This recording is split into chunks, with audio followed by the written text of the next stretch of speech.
Well, good morning, Chairman Murkowski, Ranking Member Udall, Vice Chairman Leahy. It is good to be with you this morning. I look forward to the questions and the dialogue this morning. There is consequential and important work being done at the EPA since the beginning of the Trump administration, both in terms of improved environmental outcomes as well as substantial regulatory reform. We are stripping burdensome costs from the American economy at an unprecedented pace, and we are doing this while inspiring confidence in the American people that their government will work with them, not against them, in achieving harmony between economic growth and environmental stewardship. In the short time of the Trump administration, we've made enormous progress as far as improved environmental outcomes. In 2017, we removed over 3 times the number of polluted sites of contaminated communities across the country as compared to the previous administration. And in 2018, we are on pace to remove as many as 10 times the number.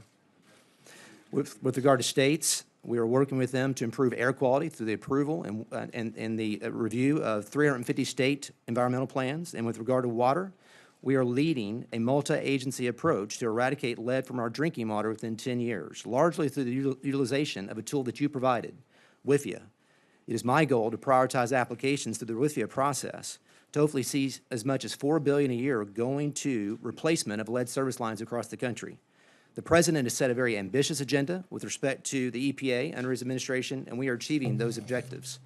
The President not only tasked us with the purpose of accomplishing our core mission more efficiently and more effectively than ever before, he also demanded that we approach comprehensive regulatory reform. That transformational change is in fact happening. In just 1 year, the Trump administration has saved the American people approximately $8 billion in regulatory cost. And the EPA alone has saved $1 billion of that $8 billion.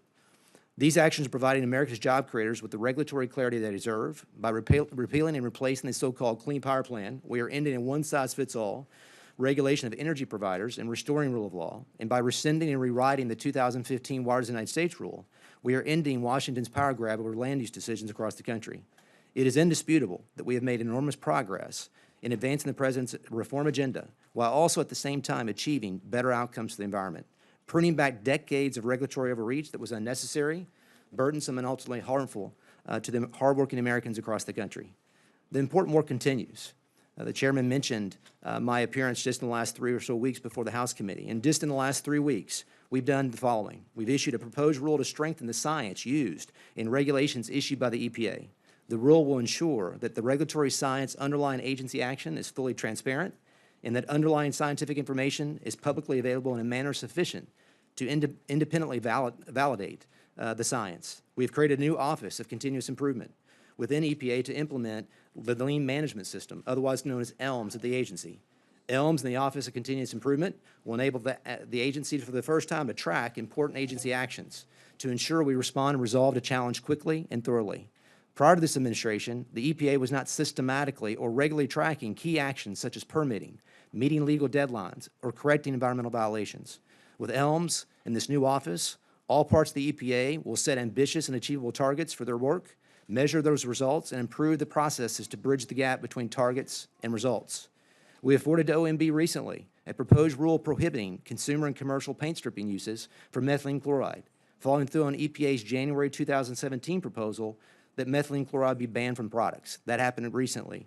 We have issued a memorandum outlining a back-to-basics agenda for reviewing the National Ambient Air Quality Standards Program under the Clean Air Act to ensure that the EPA and its independent science advisors follow transparent, timely, and efficient processes in reviewing and revising public health and welfare-based NAAQS program. This will bring the EPA and its advisors back on track with Clean Air Act requirements, statutory deadlines, and the issuance of timely implementation rules. Finally, highlighting our commitment to collaborate with the states, tribes, and localities to protect air quality.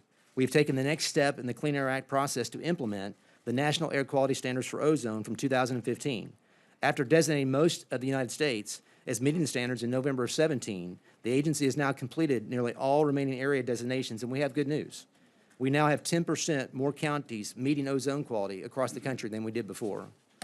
I emphasize again that these actions, which will improve the efficiency of the EPA and the lives of countless Americans, are only highlights of the EPA's achievements in the last month alone.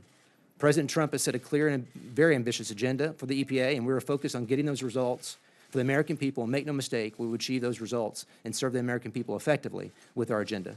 I look forward to your questions, Chairman.